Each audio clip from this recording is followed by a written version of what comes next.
ಇವತ್ತು ನಾನು ಇನ್ನೊಂದು ಪ್ಲ್ಯಾಂಟ್ ಬಗ್ಗೆ ನಿಮಗೆ ಇನ್ಫಾರ್ಮೇಷನ್ ಕೊಡುವ ಅಂತ ಹೇಳಿ ಈ ವಿಡಿಯೋನ ಮಾಡ್ತಿದ್ದೇನೆ.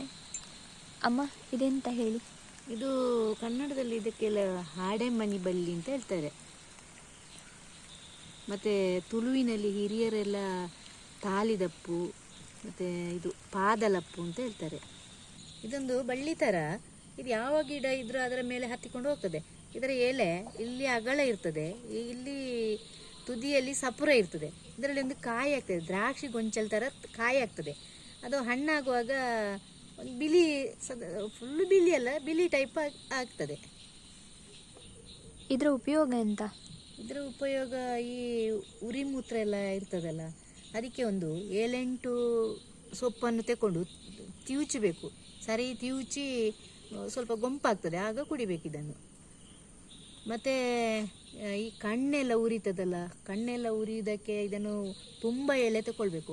ತುಂಬ ಎಲೆ ತಗೊಂಡು ಸ್ವಲ್ಪ ದಪ್ಪದಾಗಿ ಕಡ್ದು ಒಂದು ಹಲಗೆಯ ಮೇಲೆ ಅದನ್ನು ಹಾಕಿ ಇಡಬೇಕು. ಅದು ಹಲುವ ಥರ ಇರ್ತದೆ. ಅದು ಕಣ್ಣಿನ ಸೈಜಿನ ಹಾಗೆ ಮಾಡಿ ಅದನ್ನು ಕಣ್ಣಿಗೆ 2 ಕಣ್ಣಿಗೂ ಇಡಬೇಕು. ಮತ್ತು ತಲೆಗೂ ಇಡಲಿಕ್ಕೆ ಆಗ್ತದೆ. ಅದು ಹೀಟ್ ಆಗೋದಕ್ಕೆಲ್ಲ, ಮತ್ತು ತಲೆ ಬಿಸಿಯಾಗಿ ತಲೆನೋವು ಸ್ಟಾರ್ಟ್ ಆಗ್ತದಲ್ಲ, ಅದಕ್ಕೆಲ್ಲ ಇಡ್ತಾರೆ. ಆಗ ಎಲ್ಲ ಸರಿ ಆಗ್ತದೆ.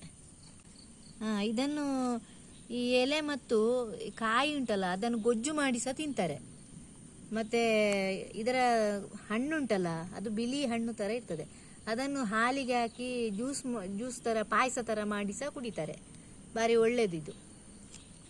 ಹಾಗೆ ಇದು ಹಳ್ಳಿಯಲ್ಲಿ ಎಲ್ಲ ಜಾಸ್ತಿ ಮರಕ್ಕೆಲ್ಲ ಹೋಗಿ ಹತ್ತಿಕೊಂಡೆಲ್ಲ ಮರಕ್ಕೆ ಹೋಗಿ ಹತ್ತಿಕೊಂಡು ಹೋಗ್ತದೆ. ಆಗ ಅದನ್ನು ಎಲ್ಲರೂ ನಾಶ ಮಾಡಬೇಡಿ, ಉಳಿಸಿ ಉಪಯೋಗಿಸಿ. ಈ ಹಾಡೆ ಸೊಪ್ಪಿಗೆ ಒಳ್ಳೆ ಮೆಡಿಸಿನಲ್ ವ್ಯಾಲ್ಯೂ ಇದೆ. ನಾನು ಟ್ರೈ ಮಾಡಿದ್ದೇನೆ, ನೀವು ಕೂಡ ಟ್ರೈ ಮಾಡಿ. ಬೇಗ ಏನೇ ಉಷ್ಣತೆ ಏನೇ ಇದ್ದರೂ ಕೂಡ ಬೇಗ ಕಮ್ಮಿ ಆಗುತ್ತೆ.